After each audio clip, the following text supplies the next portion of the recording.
मेरी बुक है, ठीक है। तो उसमें जो है जा करके देखिएगा कि उसमें कंटेंट क्या है, ठीक है ना। क्योंकि बहुत सारे बच्चे बोलते हैं सर आप बहुत ज़्यादा फेंकते हैं, बोलता है लोग, बोलने वाले बोलेंगे। ये कहावत है कि हाथी चले बाजार तो कुत्ता भौंके हजार। तो हमारे प्रतिद्वंदी भी बहुत सारे खड़े हो चुके हैं, उससे हमको घबराने की कोई ज़रूरत नहीं है। पढ़ने वाला हमेशा पढ़ेंगे, और जिनको कमेंट करते रहना है वो निगेटिव करते रहेंगे। हम कमेंट डिलीट भी नहीं करते हैं। कुछ बच्चे बोलते हैं हम लोग कमेंट पढ़ने, बिल्कुल आइए, वेलकम है, स्वागत है।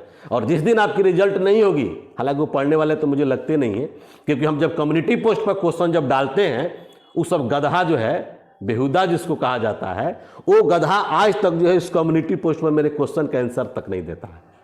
तो वैसे लोग इलीगल हैं जो जिंदगी भर भैंस चराया है ना, और भैंस के लैंग्वेज में ही रहा, और भैंस के झुंड में ही आज तक भी वो लोग घूमता फिरता रह रहा है। तो कभी जो है कि शेरों के से उसका सामना अभी हुआ नहीं है। तो जब रिजल्ट्स जब नहीं हो जाएगी तो अंत में जाकर के बहुत सारे बच्चे हमसे जाकर के माफ़ी मांगते हैं कि सर हम आपको बाद में समझे। तो उनका भी जब रिजल्ट नहीं होगा, पीटी नहीं होगा, मेंस नहीं होगा, तो उनका अंतिम जो है एकमात्र एक ही रास्ता दिखाई देगा, ईडू ई गुरुकुल और राकेश लाल। क्योंकि हमने अपने जीवन में 17 नौकरी लिया है, और इतना आपको अनुभव आपको मेरे एग्जाम को लेकर के हो गए हैं, उसमें आप जो है कभी सोच ही नहीं सकते हैं।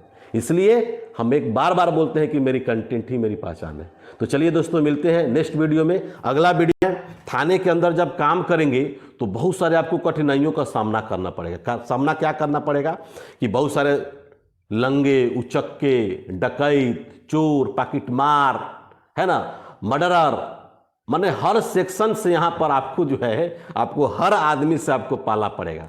मतलब छोटा आदमी से लेकर के बड़ा आदमी तक। जब हम लोग फील्ड में जब रहते हैं ना, तो बड़े बड़े लोगों साहब का, बड़े बड़े लोगों का, जैसे विधानसभा अध्यक्ष, विधान परिषद के अध्यक्ष तक हमको फ़ोन आया कि सीओ साहब ये वाला काम जो है कि करवा देना है, ठीक है।